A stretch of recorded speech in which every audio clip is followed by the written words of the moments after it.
Vous aimez les séries avec des mecs en côte de maille avec des grosses épées? Ça tombe bien, moi aussi.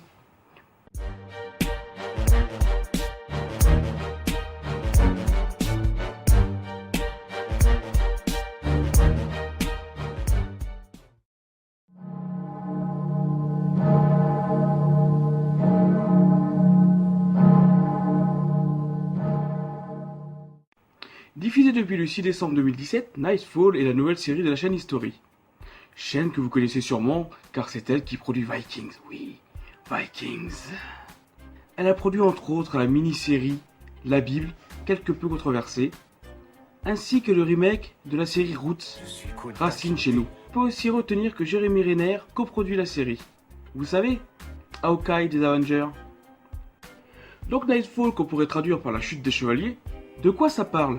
Si l'on reprend le synopsis officiel, celui-ci donne: au Moyen-Âge, l'ordre du Temple est l'ordre militaire le plus puissant, le plus riche et le plus mystérieux. Parmi ses missions, la protection de la si précieuse relique du christianisme, le Saint Graal, et la préservation d'immenses secrets jalousement gardés. De leur relation complexe avec le roi de France, à la trahison qui a provoqué la chute des Templiers, focus sur cette fraternité légendaire de moines guerriers. À l'heure où je tourne cette vidéo, 5 épisodes ont déjà été diffusés. Pour l'instant, je n'en ai vu que 4. Mais ce n'est pas grave, car je vais surtout parler du premier et quelque peu du deuxième, pour que vous puissiez découvrir par vous-même cette série. Mais avant de commencer de parler de la série en elle-même, faisons un léger point sur les Templiers. Les Templiers, qu'est-ce que c'est? Qu'est-ce que c'est? Laissons d'abord de côté les idées reçues des méchants Templiers. Vous savez, ceux qui veulent contrôler le monde dans Assassin's Creed. L'ordre des Templiers a été créé officiellement en 1129, pour protéger les pèlerins qui se rendaient en Terre Sainte, à Jérusalem après la première croisade. C'est donc un ordre religieux et militaire à la fois. Pour rejoindre les Templiers, il suffisait de prononcer 3 vœux: pauvreté, chasteté et obéissance. Nobles, paysans, tout le monde pouvait les rejoindre. Il suffisait de ne pas être fiancé, de ne pas être un serf, ou de ne pas appartenir à un autre ordre, et être aussi bien en bonne santé mentale que physique. Il y avait aussi une hiérarchie bien établie avec des maîtres qui dirigeaient plusieurs commanderies, ainsi qu'un maître tout en haut de la pyramide, le grand maître. Ils reçurent au départ de nombreux dons financiers pour se construire. Puis en temps de paix, ils utilisèrent cet argent pour accorder des prêts, que ce soit pour un simple croisé ou pour un roi. De cet enrichissement naquit la légende de leur célèbre trésor. Eh bien voilà, Jamy, tu me vois, chevalier templier, c'est pas beau ça? Après ce petit éclaircissement, nous pouvons en prendre sur la série maintenant. Ce qui m'a un peu choqué ou gêné dès le départ, c'est leur choix d'angliciser les prénoms. Ce que je trouve dommage pour une série semi-historique. Imaginez si on avait francisé Ragnar Lothbrok de Vikings. On l'aurait appelé Régnier. Ça fait moins badass déjà quand même, non? Pour la suite, c'est donc avec les prénoms français que je parlerai. Ce que je trouve bien mieux, vu que ce sont leurs véritables prénoms. Non, Provençal, c'est mon nom. Perceval. Perceval, ouais, qu'est-ce que j'ai dit? La série commence donc par une scène qui se passe en Terre Sainte, à Saint-Jean d'Acre.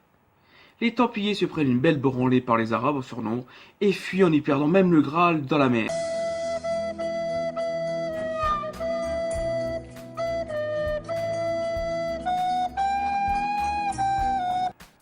C'est la fin de la présence européenne en Terre Sainte. Nous revenons ensuite sur le personnage principal qui se nomme Landry. Chevalier de l'ordre du Temple, rescapé du massacre d'Acre. Il vit désormais à Paris où il s'est lié d'amitié avec l'actuel roi de France, Philippe le Bel. Il en est même devenu son maître d'armes. Je ne mange pas de graines! Nous sommes maintenant en 1306, 15 ans après leur départ de Terre Sainte. On apprend par le chambellan, Guillaume de Nogaret, que le pays a des problèmes de sous. Et oui, il veut taxer l'argent des Juifs. Tel qu'Hartmann, il établira un plan diabolique pour pouvoir arriver à ses fins et les expulser et récupérer leur argent. Godefroy, l'actuel maître du temple et modèle paternel du héros, s'en va et se fait choper par des brigands en pleine campagne. Bien qu'un jeune paysan du nom de Parsifal lui vienne en aide, ce dernier succombera à ses blessures. En voyant le jeune Parsifal rejoindre Landry pour lui remettre son épée. Pendant ce temps-là, Landry, lui, couche avec une femme qu'on essayait de nous vendre comme une servante du palais par la suite. Pendant que le complot contre les Juifs se met en place, Parsifal arrive au temple. Il repartira presque aussitôt avec d'autres Templiers pour aller chercher le corps du pauvre Godefroy. Pendant ce temps-là, les Juifs se font expulser. L'amante de Landry le prévient qu'ils vont se faire massacrer après être sortis de la ville. Ce dernier, étant devenu le chef du temple, décide alors de les aider. Parsifal revient à la ferme et découvre sa fiancée assassinée, et le corps de Godefroy a disparu. Et là, paf, retour sur le palais. Et là, qu'est-ce qu'on voit? L'amante de Landry n'est autre que la reine Jeanne, l'épouse du roi Philippe le Bel. Et chez les Templiers, on découvre que le Graal n'a pas disparu et qu'il serait finalement en France. Voilà le résumé rapide du premier épisode. On peut passer du côté des acteurs. Landry est joué par Tom Cullen qui a notamment interprété Anthony Foyle dans Downton Abbey. Tout comme Julian Ovenden et Jim Carter qui y jouaient respectivement Charles Blake et Charles Carson. Le roi Philippe est joué par Ed Stoppard, vu dans The Frankenstein Chronicles, ainsi que dans la saison 2 de The Musketeer. Sabrina Bartlett est la princesse Isabelle, vue dans Da Vinci Demon, en tant que Sophie, la sœur de Leonardo. On y retrouve aussi Simon Merrell, en tant que Tancred le Templier, que l'on a déjà vu dans Dominion et surtout Spartacus. Nightfall est rempli d'incohérences par rapport à l'histoire avec un grand H. Des choses ont été modifiées, d'autres romancées, le tout pour intégrer l'histoire dans le contexte historique. Nous avons en fait les Templiers qui sont des personnages originaux, inventés, qui vont naviguer des personnages historiques. Oui, comme dans Assassin's Creed en gros, où Ezio et ses confrères rencontrent d'illustres personnages pour forcer l'immersion et plonger encore plus dans l'époque. L'action se passe donc en 1306. A partir de là, on peut donc commencer à voir les problèmes de chronologie. Par exemple, la reine Jeanne de Navarre est morte en 1305. De là, comment peut-elle faire des câlins avec Landry? Dans l'épisode 2, le pape Boniface VIII apparaîtra. Ce dernier est mort en 1303, et en plus il était en conflit avec le roi Philippe le Bel.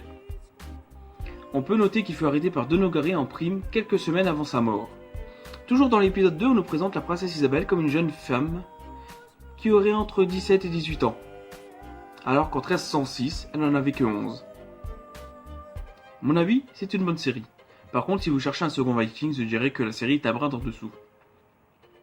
L'histoire est un peu trop romancée à mon goût. L'histoire de France, trop modifiée. Ici, l'histoire, nous la connaissons assez bien, et les férus d'histoire doivent se tirer les cheveux en regardant la série. Malgré cela, la série se laisse regarder. Et l'histoire nous prend malgré tout. Landry est un chevalier badass, tiraillé entre son amour pour la reine et sa fonction de chevalier de l'ordre.